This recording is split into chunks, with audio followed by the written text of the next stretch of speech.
VCB, I was right here in front of the Al Wasl Dome in Expo City, Dubai, a few weeks back to give you an overview of everything you need to know about COP28 just before it began.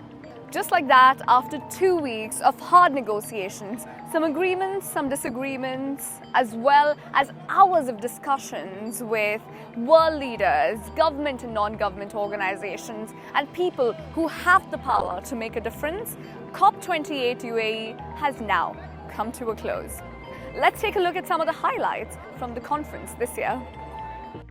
The main battleground for COP28 was trying to get over 200 countries to agree on the final wording in relation to fossil fuels. And in a historic move on Wednesday, participants approved a climate deal agreeing to reduce global consumption and transition away from hydrocarbons. We have language on fossil fuel in our final agreement for the first time ever. While more than 100 countries had lobbied hard for stronger language, the final agreement has no mention of fossil fuel phase-out. It is essential that the global stocktake recognizes the need to phase out all fossil fuels on a time frame consistent with the 1.5 degree limit and to accelerate a just, equitable and orderly energy transition for all. COP28 started with a bang, with the approval of a loss and damage fund securing $792 million of early pledges, something that the Global South has been demanding for decades. While this was a huge achievement and hailed by most, some activists believe that the amount contributed to the fund, especially by developed nations, could and should be more. On the first day of COP, they have agreed, on the loss and damage funds. But still, I want to say that it's a good start, but not enough.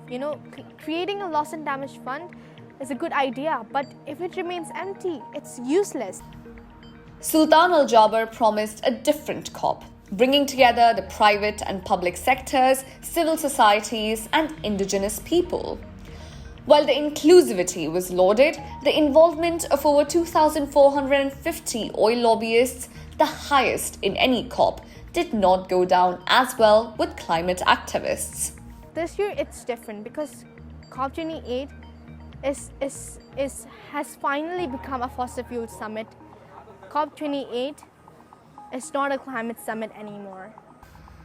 COP28 has mobilized over $85 billion from governments, businesses, investors, and philanthropies.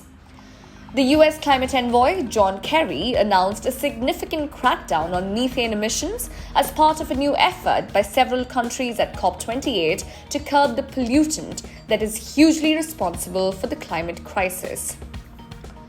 Various world leaders took to the stage in Dubai to address climate challenges and targets, including the UK's King Charles and Rishi Sunak, American Vice President Kamala Harris, Indian Prime Minister Narendra Modi. King Abdullah Al Hussein of Jordan also remarked on the ongoing conflict between Israel and Hamas.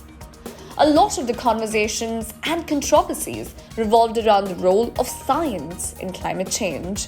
Countries like Canada and Belgium announced more ambitious net zero targets than previously set, with Dubai coming to a 50% reduction in emissions by 2030.